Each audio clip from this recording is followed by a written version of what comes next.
Hello viewers, আসসালামু আলাইকুম। আমাদের আজকের রেসিপি চিংড়ি মাখা। তো চলুন রেসিপিটি শুরু করা যাক।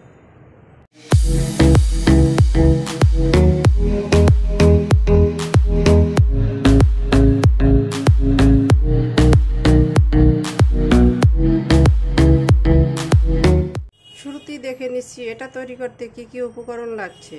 এটা তৈরি করার জন্য আমরা মেইন উপকরণ 250 গ্রাম চিংড়ি মাছ একেবারে ধুয়ে কুটে পরিষ্কার করে নিয়েছি। দেখতেই পাচ্ছেন এতে কোনো প্রকার খোসা নেই, মাথা লেজ খোসা সব ফেলে দিয়েছি। এটা অবশ্যই খোসা ছাড়া নিতে হবে। নিয়ে নিয়েছি 2টি পেঁয়াজ, মাঝারি আকারে 2টি পেঁয়াজ এভাবে মিহি কুচি করে নিয়ে নিয়েছি। দেখতেই পাচ্ছেন কতটা মিহি। নিয়ে নিয়েছি কাঁচামরিচ কুচি করে, এখানে 2 টেবিল চামচ কাঁচামরিচ কুচি আছে, আপনারা আপনাদের স্বাদ মতো নিয়ে নেবেন। এখানে নিয়ে নিয়েছি 2 টেবিল চামচ ধনিয়া পাতা, এটা একেবারে মিহি কুচি করে নিয়ে নিয়েছি। আর লাগবে সরিষার তেল। তো চলুন এখন কিচেনে যাওয়া যাক। কিচেনে এসে একটা প্যান বসিয়ে দিয়েছি, এতে দিয়ে দিচ্ছি কেটে রাখা মাছগুলো, আর দিয়ে দিব এখান থেকে 1 টিস্পুনের মতো কাঁচামরিচ।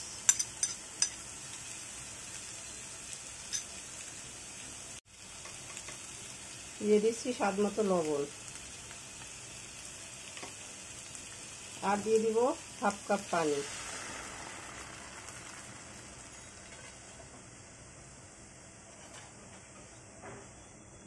এখন পানির সাথে এগুলোকে ভালোভাবে মিক্স করে দিচ্ছি।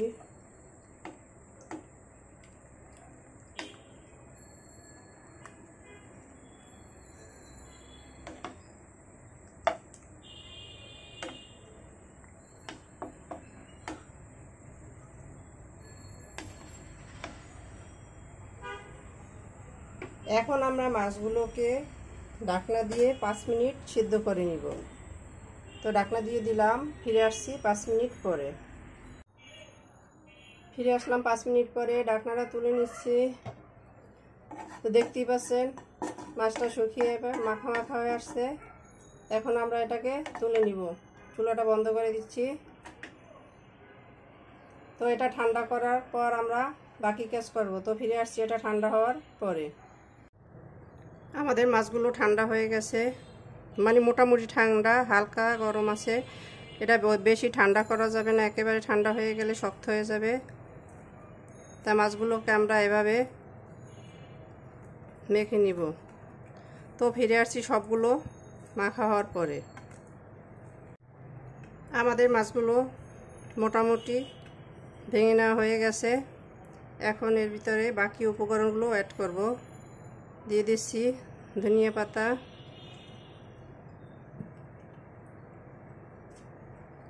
দিয়ে দিচ্ছি পেঁয়াজটা সাইডে রেখে দিব। এটাকে ভালোভাবে মেখে ভেঙে নিতে হবে।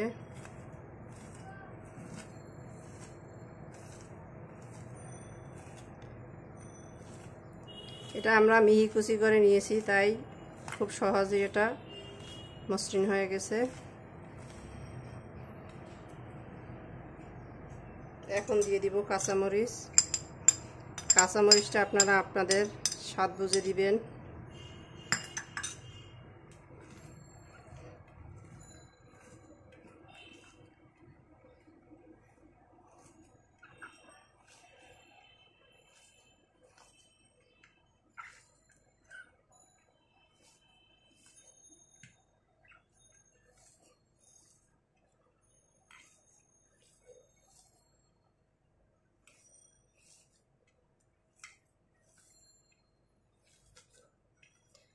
মাছ সিদ্ধের সময় আমরা লবণ দিয়ে দিয়েছিলাম, এখন প্রয়োজন হলে লবণ অ্যাড করে নেবেন।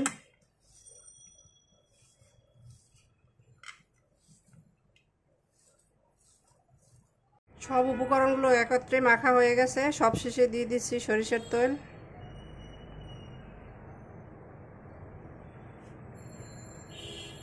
এখানে আমি 1 টেবিল চামচের মতো তেল দিয়ে দিয়েছি।